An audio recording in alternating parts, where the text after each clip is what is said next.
Antes de comenzar el video, quiero decirles que he decidido dividirlo en dos partes.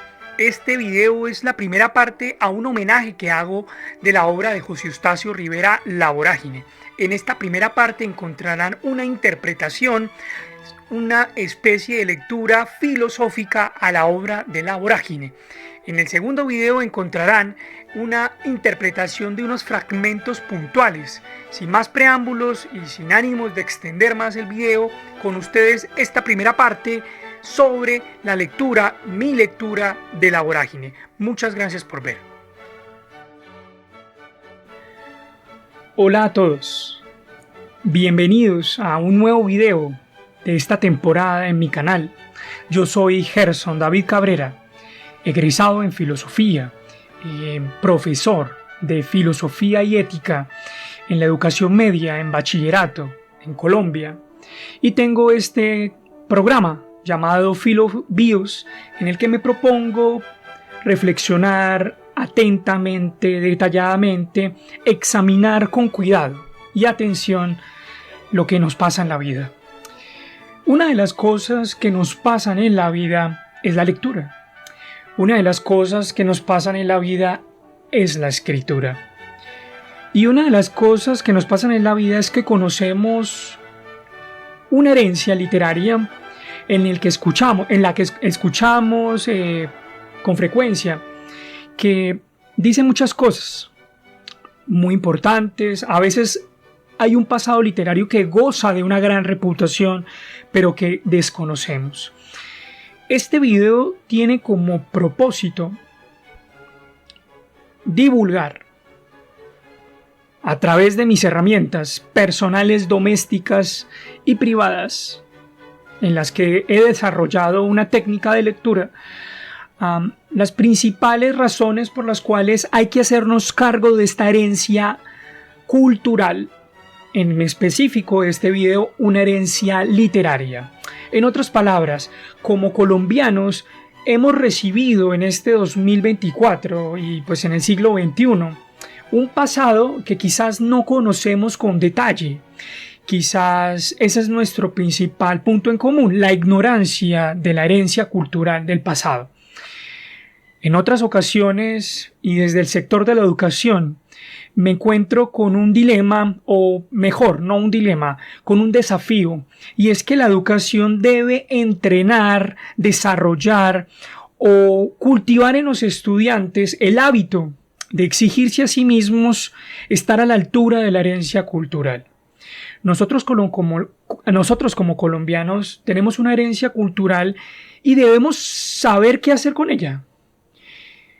No tengo las respuestas y tampoco quiero darlas sobre qué tenemos que hacer con ellas, qué tenemos que hacer con nuestro pasado cultural.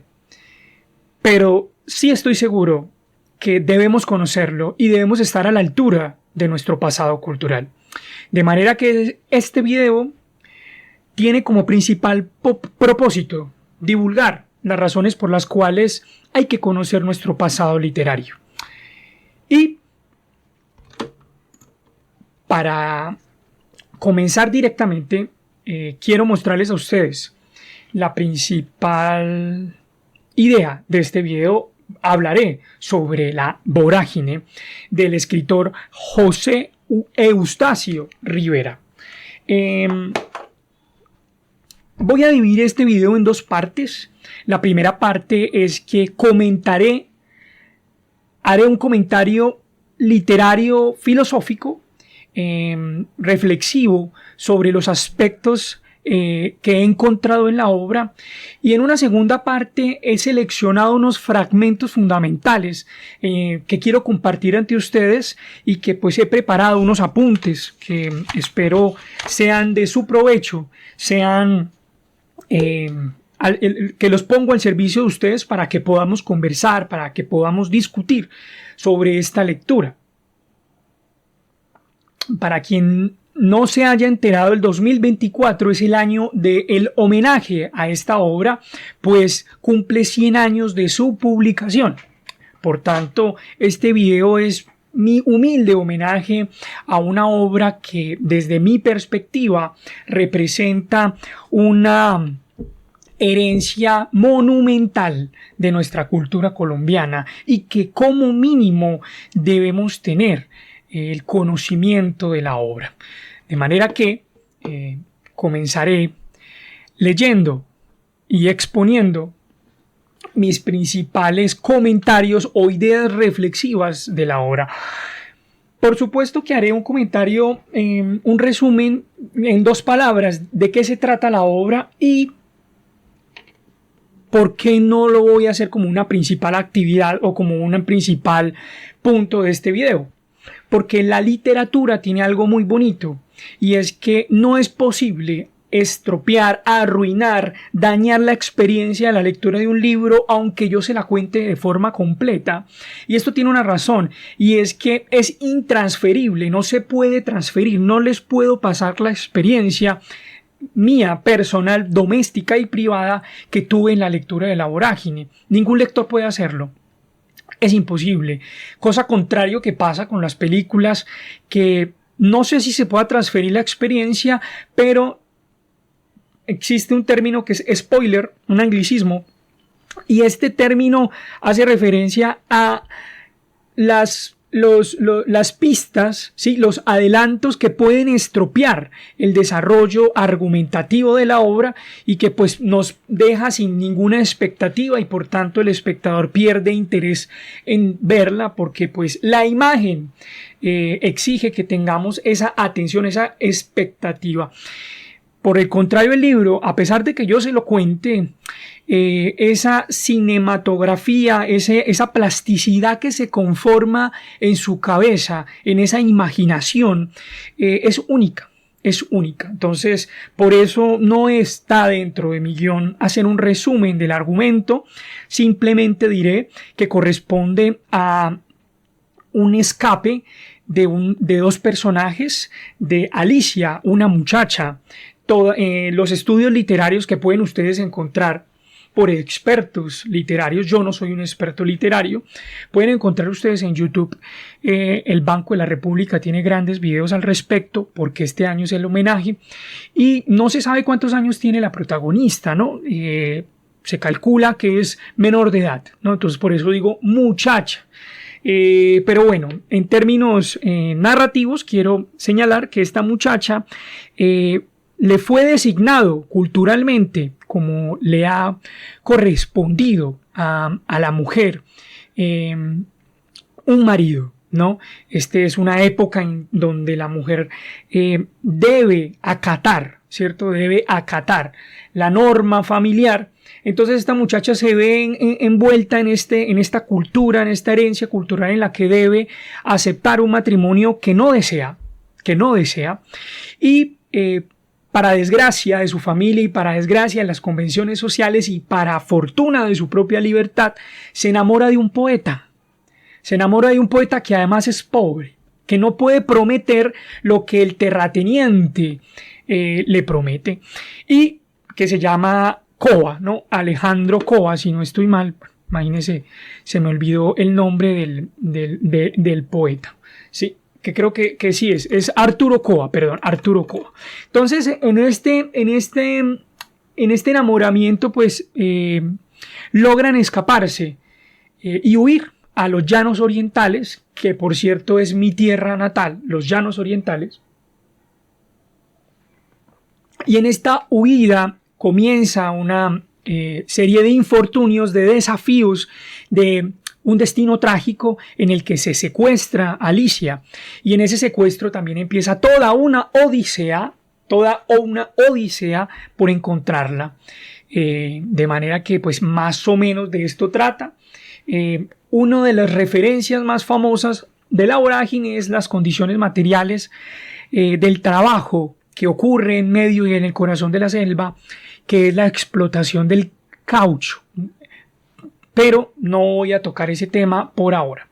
Entonces, voy a comenzar. La Vorágine, sin duda, es una de las novelas más destacadas del siglo XX. No lo digo yo. Lo dicen los expertos, ¿no? Lo dicen los expertos, los estudiosos literarios. ¿Qué puedo agregar en este comentario? Que La Vorágine corresponde a una narración y que, como toda literatura o narración literaria, investiga la vida humana, investiga la vida humana. Y la vida humana también tiene que ver con el entorno natural. No solamente es una exposición del entorno natural, sino que además es una exposición de las pasiones humanas. Y esto es lo que más me llamó la atención de La Vorágine, que es un libro en el que se delata y en el que se deja a la vista de todos las pasiones humanas, haciendo un énfasis fundamental en el horror, en el horror. Ya entraré en detalle al respecto. En La Vorágine encontramos el papel de la naturaleza y la experiencia vital del ser humano en ella. ¿Sí? Hay una narración de qué nos ocurre cuando nos encontramos desprotegidos. Cuando nos encontramos desprotegidos ante las fuerzas infranqueables e incontenibles de la naturaleza o de la realidad. Quizás para nosotros es muy complicado entender lo que significa la experiencia de la vida salvaje, porque hemos nacido dentro de un entorno domesticado, hemos nacido dentro de un entorno en donde toda la transformación de la naturaleza se ha hecho para la comodidad del ser humano. Carreteras, edificios, ascensores, supermercados, el asfalto, la electricidad, los semáforos, toda la disposición, la colocación, el orden de nuestra civilización nos ha dado una comodidad que gozamos y que por supuesto no veo con malos ojos.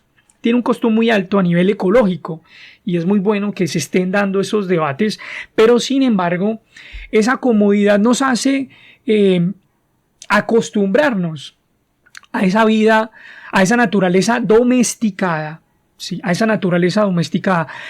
Sin embargo, esta obra escrita hace 100 años, se escribe en otras condiciones. Y cuidado, usted que me está viendo quizás sea una de esas personas que tenga que utilizar la imaginación y los recuerdos familiares o algún paseo para poder relacionar su experiencia vital con esa vida salvaje. Pero hay muchas personas en Colombia que no necesitan hacerlo porque somos un país que tiene unas condiciones rurales abundantes. Hay muchos seres humanos viviendo en la ruralidad, en el campo, y esas personas que muy seguramente no están viendo este video por muchas variables socioeconómicas, no necesitan de la imaginación. No necesitan de la imaginación para poder entender, para poder contar, para poder vivenciar qué significa vivir en la naturaleza no domesticada, en la que el ser humano aún tiene que buscar la manera de conciliar las fuerzas de la naturaleza con sus propias fuerzas para no rendirse ante ella, para que la naturaleza no lo mate,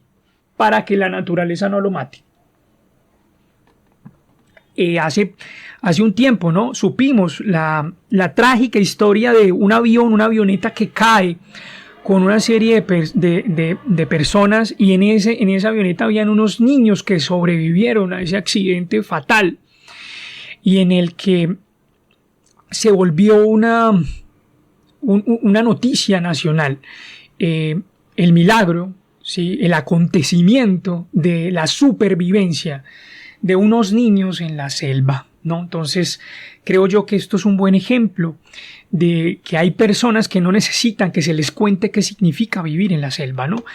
A mí me toca entenderlo por ese lado, porque yo no nací en la selva. Bueno, continúo. Yo hago la siguiente pregunta y me surge una pregunta fundamental. La historia de La Vorágine, contada como se cuenta, me hace pensar que en estas condiciones extremas de la naturaleza, en estas condiciones extremas de la realidad, ¿cómo somos o qué hacemos ante las condiciones extremas como seres humanos? Esa es una pregunta que yo me hago, porque nosotros nos conocemos en condiciones controladas. Nosotros nos conocemos cuando la costumbre nos hace de alguna manera ser capaces de predecir lo que nos va a pasar. Muchas veces vivimos en una rutina y esa rutina nos hace predecir lo que nos ocurre. Y por suerte ocurre. Pero ¿qué pasa cuando hay condiciones que no podemos controlar? Además de que no podamos controlar, que no conocemos. Y además que no conocemos, son extremas. Nos desafían. ¿Cómo somos? ¿Nos conocemos en ese escenario? La lectura de La Vorágine requiere del lector una exigencia similar a la que se entregaron los personajes al adentrarse en un entorno natural como la selva. En esta obra los personajes entregan su corazón a la selva, al torbellino de violencia, al peligro de lo desconocido. Esto es lo que ocurre en la obra de La Vorágine. Es necesario advertir, por supuesto, y por supuesto que lo digo, que el móvil de la obra, ¿sí?, lo que desencadena los sucesos infortunados y trágicos que se pueden encontrar ustedes en La Vorágine, consisten en un romance entre Arturo Cova y Alicia. Es un romance que para consumarse, para realizarse, debe desarraigarse, desprenderse, abandonarse a la selva, pero desprenderse y desarraigarse de la cultura citadina, de la cultura que se desarrolla en la urbe, en la civilización. Y aquí es donde podemos encontrar esa dicotomía que hace la filosofía y que hace la literatura y que hace la sociología, que puede hacer la antropología, entre barbarie y civilización. Entendía la civilización como aquella comodidad y aquel entorno controlado, que significa la ciudad, ¿no? Y la barbarie como aquella cultura o aquella cultura o aquella realidad que ocurre en la selva. Entonces, Arturo Cova y Alicia se abandonan a la selva y se desprenden, sueltan todo lo que les ha constituido como seres humanos en una civilización y se entregan a la selva. Este romance representa un destino ineludible, trágico. Es un destino trágico porque para poderse consumar como condición fundamental deben descender, sumergirse y ser tragados por la naturaleza no domesticada. ¿Cuántos de nosotros hemos tenido un romance así? Muy pocos. Por eso es que considero yo que, además de todo, es un gran relato de amor. Es un gran relato de amor que requiere mucho sacrificio. Este romance esboza el sentimiento trágico del amor que por costumbre entendemos romántico, idílico, ideal, colorido, festivo o bello, ¿no? Cuando hablamos del amor, tendemos a tener una visión romántica de la realidad. Pero además existe un aspecto un poco más oscuro del amor, un aspecto vagabundo, amargo, angustioso, repleto de incertidumbre. Estos dos personajes son dos amantes ambulantes, e encarnan un amor que constituye una vida irregular, ¿sí?, carente de domicilio y por tanto de hogar, ¿sí? Es un amor que encuentra una negación y encuentra condiciones adversas para la conformación de una familia. Normalmente cuando el amor se consolida, las parejas tienden a buscar una regularidad, tienden a buscar un domicilio, ¿sí?, tienden a buscar un asentamiento. Incluso hoy, en la segunda década del siglo XXI, este sigue siendo un modelo de familia con cualquier diversidad que se pueda incluir dentro de la unión entre dos seres humanos. Definitivamente, cuando se ama, se busca el encuentro regular, doméstico, hogareño, ¿no? Todo lo contrario pasa aquí. Los personajes encuentran negada toda esta realidad. No, por el contrario, son vagabundos, son dos errantes que no aciertan con la suerte, son muy de malas, porque además de todo, no les quiero adelantar muchas cosas, pero a la mujer la secuestran. Y pues esto definitivamente es otra adversidad. Son una especie de mendigos, de la realidad. Bueno, continúo. La vorágine. Bueno, aquí necesito anotar algo muy importante, y es que las ilustraciones que voy a mostrar al respecto, yo no sé si yo puedo hacer esto en YouTube porque no quiero, pues obviamente, que mi video sea demandado, ¿cierto?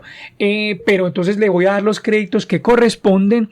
Además de todo, es un bumangués, nacido en Bucaramanga en 1975. Estoy hablando de Canen García, un ilustrador egresado del Colegio San Pedro Claver, conocido aquí, un colegio de tradición religiosa muy importante en la ciudad, y se graduó de arquitectura en la Universidad Santo Tomás de Aquino, que me imagino que es de aquí de Bucaramanga también.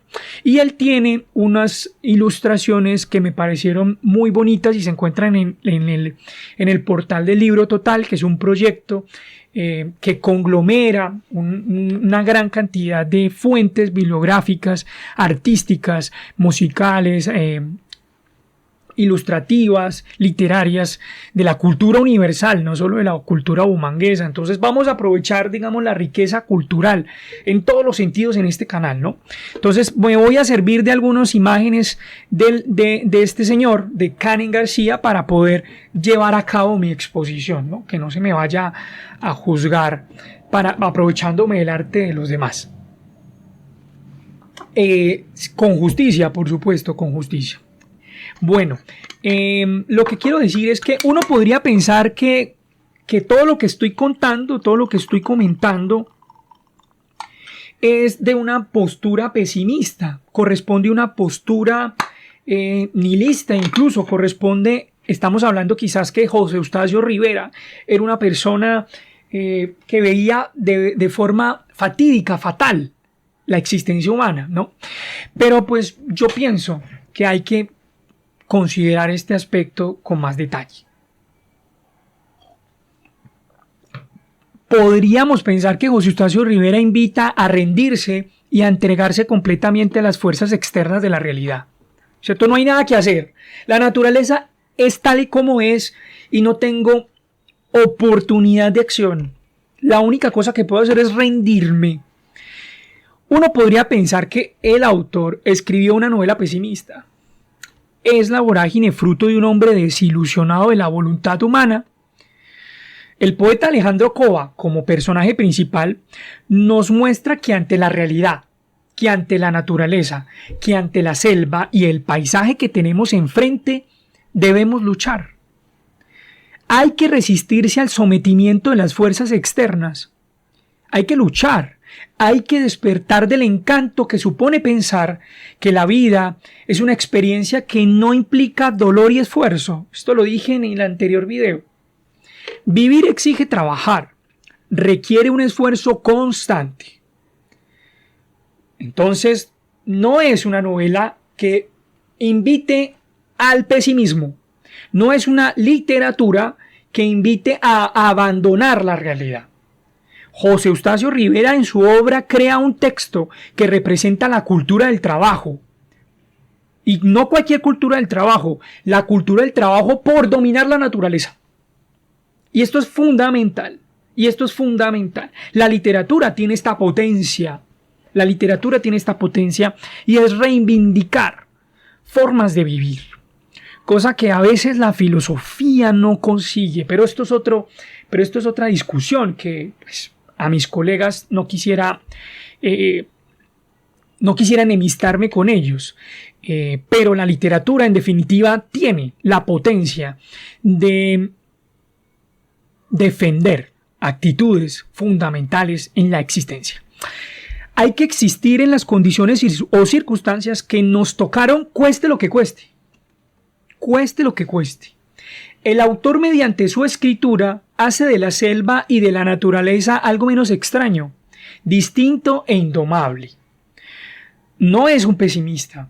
Tampoco es un idealista y un autor que abandone la consideración de la realidad como condición primera para adecuarse a ella.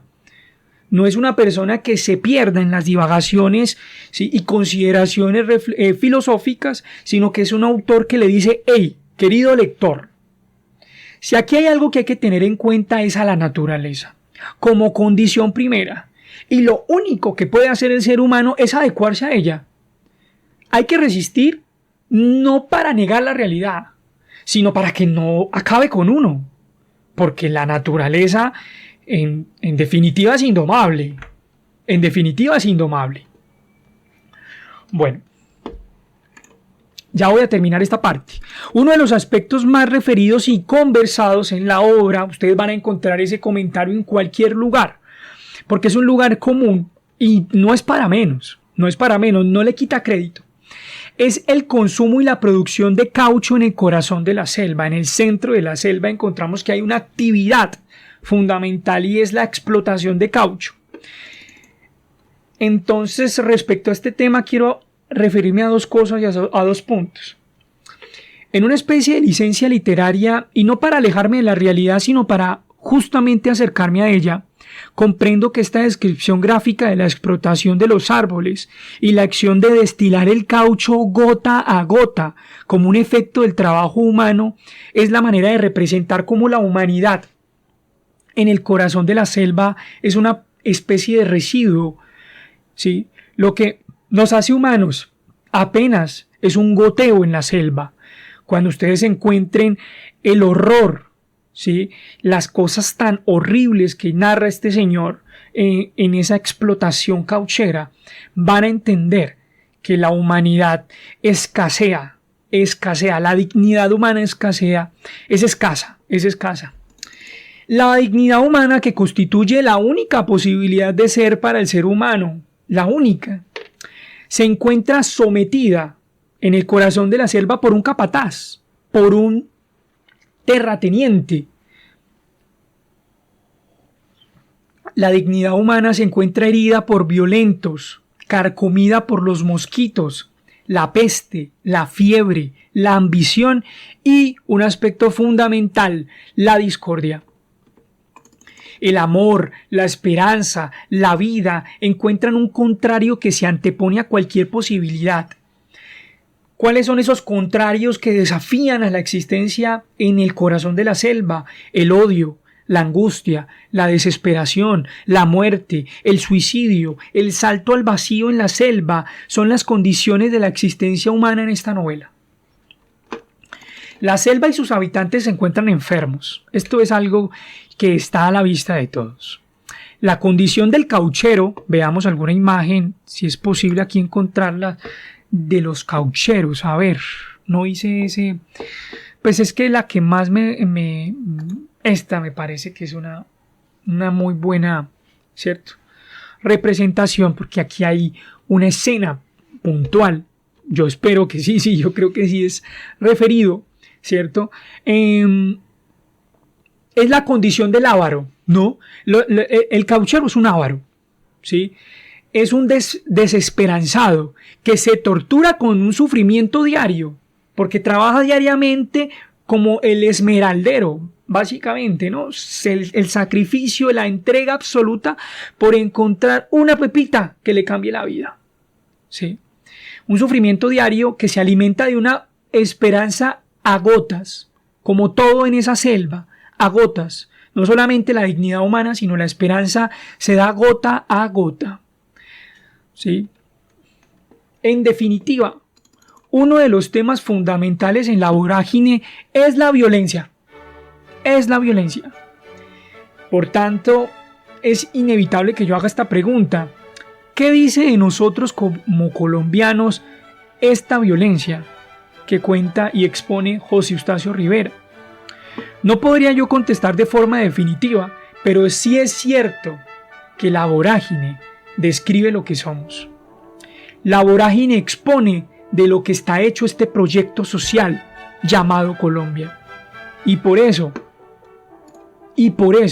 porque expone los fundamentos contados desde el siglo XX de este proyecto social, político, económico llamado Colombia es que vale la pena leer la obra La Vorágine. Vale totalmente la pena. Muchas gracias por ver este video dedicado a La Vorágine de José Eustacio Rivera. Este es solo el primer capítulo de un análisis de esta obra fascinante, así que no te pierdas la segunda parte donde exploraremos y analizaremos los fragmentos que más llamaron mi atención de La Vorágine. Nos vemos en el próximo video.